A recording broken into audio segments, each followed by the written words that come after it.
କାହାଣୀର ନାମ କୁନି ବେଙ୍ଗର କଥା। ଗୋଟିଏ ଜଙ୍ଗଲରେ ଥରେ ନିଆଁ ଲାଗିଗଲା।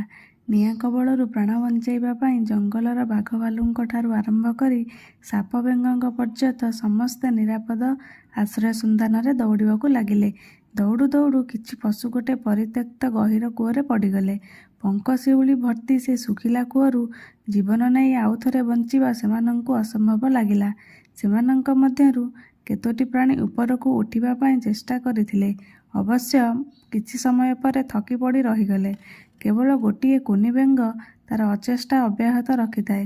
ଏକଥା ଦେଖି କୂଅ ଭିତରେ ପଡ଼ି ରହିଥିବା ଅନ୍ୟମାନେ କହିଲେ, ଯେତିକି ଜୀବନ ଶକ୍ତି ଅଛି ତାକୁ କାହିଁକି ଏମିତି ସାରୁଛୁ? ବରଂ ଚୁପଚାପ ପଡ଼ି ରହ। ଏଠୁ ଆଉ ବଞ୍ଚିବାର ଉପାୟ ନାହିଁ, ସାଙ୍ଗ ହୋଇ ମରିବା। ତେଣୁ କୂଅରେ ପଡ଼ିନଥିବା ପଶୁମାନେ ଉପରକୁ ଥାଇ କୁନି ବେଙ୍ଗର ପ୍ରାଣମୂର୍ଚ୍ଛା ପରିଶ୍ରମ ଦେଖି ଆହା ଚୁ ଚୁ କରୁଥାନ୍ତି। କହୁଥାନ୍ତି, କାହିଁକିରେ ବୃଥା ଚେଷ୍ଟା କରୁଛୁ? ତୋ ଭାଗ୍ୟରେ ଯାହା ଥିଲା ସେଇଆ ଘଟିଲା। ଧଇଁ ସଇଁ ହୋଇ କାହିଁକି ନିଜ ମରଣକୁ ଆଗୁଆ କରିଦେଉଛୁ? ମାତ୍ର କୁନି ବେଙ୍ଗଟି କାହାରି କଥା ଶୁଣୁ ନଥାଏ। ନା ତା ତଳେ ଦୁଃଖ ଭୋଗୁଥିବା ପଶୁପକ୍ଷୀଙ୍କ କଥା, ନା ମାଟି ଉପରେ ଖୁସି ପାଳୁଥିବା ପଶୁପକ୍ଷୀଙ୍କ କଥା। ସେ ତାର ଉଦ୍ୟମ ଅବ୍ୟାହତ ରଖିଥାଏ।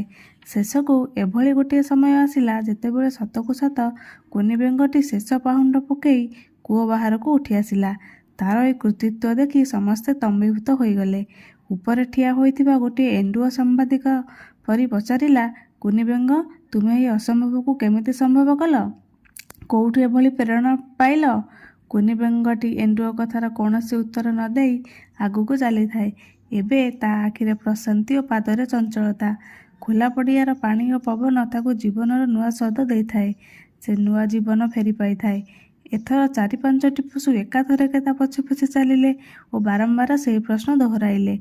କୁହ କୁନି ବେଙ୍ଗ, ତୁମେ କିପରି ଏହି ଅସାଧ୍ୟକୁ ସମ୍ଭବ କରିପାରିଲ?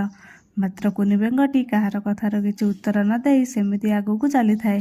ଅନେକ ସମୟ ପରେ ଯାଇ ଜଣାପଡ଼ିଲା ଯେ କୁନି ବେଙ୍ଗଟି ଅନ୍ୟମାନଙ୍କର ଏହି ପ୍ରଶ୍ନକୁ ଏଡ଼ାଇ ଦେଇ ଚାଲି ଯାଉନଥିଲା।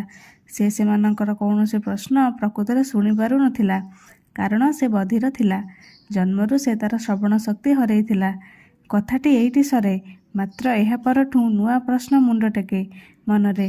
ବଧିର ହେବା ଯେକୌଣସି ପ୍ରାଣୀର ଏକ ଶାରୀରିକ ଦୁର୍ବଳତା, ତାହାର ଅସାମର୍ଥ୍ୟ। କିନ୍ତୁ ଏ କ୍ଷେତ୍ରରେ ସେ ଅସାମର୍ଥ୍ୟ ହିଁ କୁନି ବେଙ୍ଗର ସାମର୍ଥ୍ୟ ପାଲଟିଗଲା। ଯଦି ସେ ବଧିର ହୋଇନଥାନ୍ତା, ତାହାହେଲେ କୂଅ ଭିତର ଓ ବାହାରେ ଥିବା ପଶୁଙ୍କ କ୍ରମାଗତ ନିରୁତ୍ସାହ ବାଣୀ ଶୁଣି ତା ଭିତରୁ ନିଜର ଆତ୍ମବିଶ୍ୱାସ ହରାଇ ବସିଥାନ୍ତା। ହୁଏତ ସେ କୂଅ ବାହାରକୁ ଆଉ ଆସିପାରି ନଥାନ୍ତା। ଆମ ସମସ୍ତଙ୍କ ଜୀବନରେ ଏଭଳି ଘଟଣା କେବେ ନା କେବେ ଘଟିଥାଏ। ସେହି ସମୟରେ ଅନ୍ୟମାନଙ୍କର ଉତ୍ସାହ ବଦଳରେ ନିରୁତ୍ସାହଜନକ ମନ୍ତବ୍ୟ ଆମର ଆତ୍ମବିଶ୍ୱାସକୁ ଦୁର୍ବଳ କରିଦିଏ।